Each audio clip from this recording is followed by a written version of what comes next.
Hello students, welcome to this learning world. I'm here to take you all through the first chapter of CBSE syllabus in mathematics, and that is integers. I hope you all would have learned integers in your previous class, that is class 6. So before we begin the chapter, let's recap a few points. I hope you all know what integers are. So when we consider integers, or when we consider different kinds of numbers in mathematics, now we have whole numbers. Now what are whole numbers? Now whole numbers begins from 0 and it continues like 1, 2, 3, 4 until infinity, infinite numbers. Then we have natural numbers that begins with 1. 1, 2, 3, 4 and it continues. Same, we have negative numbers, that is -1, -2, -3 and this also continues. So now when we take a number line, I hope you have learned number lines in your previous classes. Now when we take a number line, so we can represent all these three sets of numbers on a number line. So here we have 0 marked in the center, and then the right side we have all the positive numbers, then right in the left side we have all the negative numbers. So all these three set of numbers form integers. So integers can be either a whole number, it can be a natural number or a negative number. So when you talk about natural number, it means all the positive numbers. So here now when we take when we take fractions and decimals, they don't consider under integers. They are known as non-integers, because for example, now when you say a number, say 1/2, 1/2 is a fraction, so fraction cannot be considered as an integer. Or say 1/2 can be represented as 0.5. So 0.5 is a decimal. So even a decimal, that is 0.5, cannot be considered as an integer. So this whole set of number are known as integers.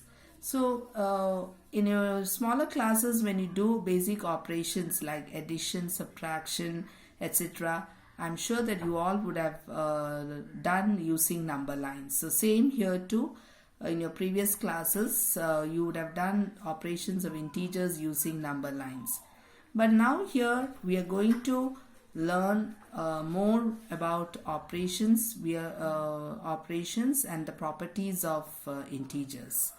So I hope you are thorough with the previous knowledge of integers. So let's move to the properties of addition and subtraction of integers. So now here, let's see. So now we will come to the first property, that is closure under addition. So the first property, when you can take your NCERT book when you are going to this class, and please check the first property. Okay, closure under addition. Now when you see, say 17 plus 23. Now when you add 17 plus 23, what do you get? That is 40.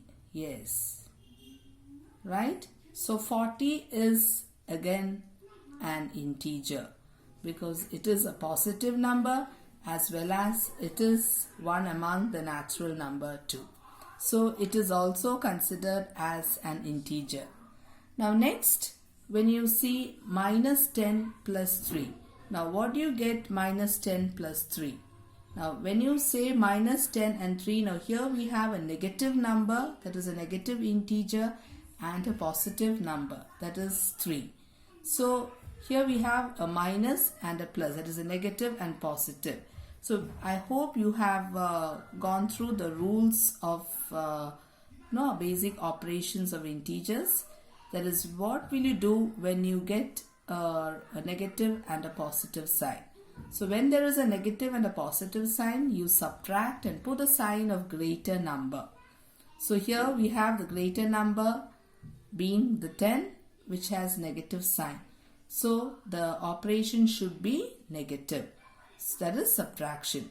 So what is 10 minus 3? That is 7. And then you get, say, minus. So why have I put the minus sign here? Because the greater number is 10. So it is negative. Negative being again an integer. Now here again you have 19 plus minus 25. Now here again we are going to use the property of operation while multiplying. Now here when you do this, it is 19 plus into minus is minus. So 25. Now here again here we have 19 minus 25. Now what is 19 minus 25? Now here it is again we have here a positive and a negative, and the rule is subtraction. So what is 25 minus 19? It is, yes, 6. And then the sign should be negative because the greater number has got a negative sign. So now here this is again an integer. So the rule says, so when you add, that is, hence when we add any two numbers, that is any two integers, when you add you get an integer. So that is what we saw in the previous examples. So that is the property of closure under addition. I hope you have understood this part. So when you conclude this property, there is closure under addition. That means when you add any two integers, that is the resulting answer will be an integer. Okay, like we have, as we have done in the previous example. Now next is closure under subtraction. The same way, next is closure under subtraction. So here also first let us see these examples. Now 7 minus 9. Now when you do 7 minus 9, again here you have a positive number and a negative number, and the resulting operation will be subtraction. So 7 minus 9. So now when you do the 7 minus 9, that is subtraction. So you can use the number line. That is 7 minus 9. So what? So when you use a number line, when you add you go front, but when you subtract you go back. So this is now we are going to subtract 7, that is 9 from 7. So 7 minus 9, so you go backward counting 9. So this is 1, 2, 3, 4, 5, 6, 7, 8, 9. So the resulting number is minus 2. So similarly, you don't have to use number line now since you are all in grade 7. So here you have to know the rule, that is the rule to be followed when you subtract an integer or subtract integers. So here the operation will be subtraction and put the sign of greater number. So 9 minus 7 is 2 and the sign will be negative because since 9 is a greater number here and it has a negative sign. So it is minus 2. And here again minus 2 is also an integer. Similarly here you have, again we need to follow the rule, 17 minus 21. Now here we need to follow the rule of multiplication too. So negative into negative is positive. So here we have 17 minus into minus, that is plus 17 plus 21. So this is equal to 38. Again 38 being a positive integer. This is also an integer. Here again we have minus 21, minus and minus 10. So here again you have minus, that is negative integer, then the subtraction sign, and then we have a negative integer. So here again we need to follow the multiplication rule. So into, that is negative into negative. So minus 21, this minus into minus is plus and 10. So but again here we have a negative and a positive number. So here again we need to follow the rule of subtraction, because hence here we have a negative number and a positive number. So you subtract and put the sign of greater number. So the greater number is 21. So what is minus 21 plus 10? That is 11. And the sign will be negative. So this is also again an integer. So here also you can see this is integer, this is integer, this is also an integer. So we can conclude that any two integers, even when you subtract, you get an integer. So that is x minus y is always an integer. So this is the theorem related to closure under subtraction. Similarly, for addition also, when you add any two integer, the answer will be an integer. Similarly, when you subtract any two integer, the answer will be an integer. I hope you have understood this part, closure under addition as well as closure under subtraction. So the points to be remembered are: one is any two integer when you add will be an integer. Also when you subtract any two integer will be an integer. Next we have the commutative property. Now when you look into this word commutative, what does it mean?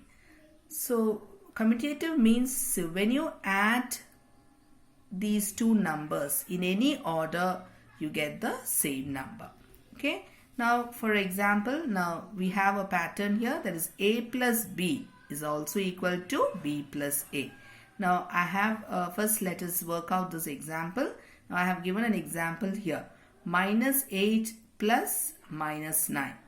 Now the same number I have reversed here also, that is minus 9 plus minus 8. Now let us work out and see what are the answers we get here. So minus 8 plus 9. So this will be minus 8 plus positive into negative is negative 9. So this is again the rule, negative and negative. So when you have negative and negative, the rule is I hope you have gone through the rules that you have learnt in grade 6 when you add, subtract, multiply and divide integers. So minus and minus you add and put negative sign. So what is minus 8 and minus 9? That is 8. So you add, right? So 8 plus 9 is 17 and you put negative sign. Similarly here we have minus 9 and plus into minus, that is minus 8. Here again you have two negative sign. So the operation will be addition. So what is 9 plus 8? That is 17 and it is minus 17. So the answer is equal. So hence we have got the same number. So this applies this property known as commutative property. So when you add any two numbers in any order, you get the same number. That is, if like for example in your smaller class you would have learned 2 plus 4 equals 6. Similarly 4 plus 2 is also equal to 6. So it's the same, we have done it here with the integers. So you're getting the same answer. So I hope you're thorough with this now. That is a commutative property. That is when you add, that is addition.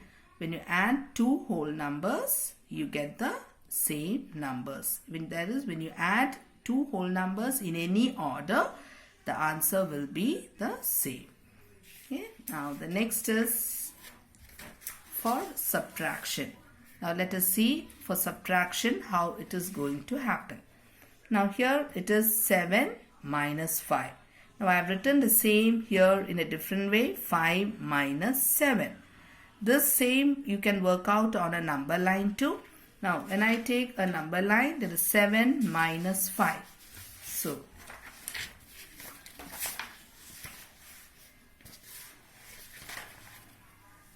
seven minus 5. So 7, here is 7 and I have to count 5 steps backward. So 1, 2, 3, 4, 5. So the answer is 2. So 7 minus 5 will be 2. This is 2. Now here, but it is the other way around. 5 minus 7. Now I have written it in the opposite order. 5 minus 7. So similarly, you can take it on a number line. 5 is here. And now I have to count back 7. So let's count back 7. 1, 2, 3, 4, 5, 6, 7. So the answer is what? What is the answer? It is minus 2. So also if you apply the rule, you can see the greater number has negative sign. The 7 has got negative sign, so the answer will be a negative integer. Now 2 is different from minus 2 because this is a positive integer and this is a negative integer, and where the answer is different. So 2 is not equal to minus 2. Now here you have minus 2 lying here, the left side on the number line, and 2 on the right hand side. Same way here. Now when you see 4 minus 2 is equal to 2, and 2 minus 4 equal to minus 2, which is not equal. So when you say the commutative property for subtraction, that is, it is not equal. That means for subtraction of two integers, it is not commutative, but only for addition it is commutative. Why? Because the answers will be equal in case of addition. So I hope you have understood these properties. Now I will be taking associative property in the next video. Hope to see you soon, and thank you children.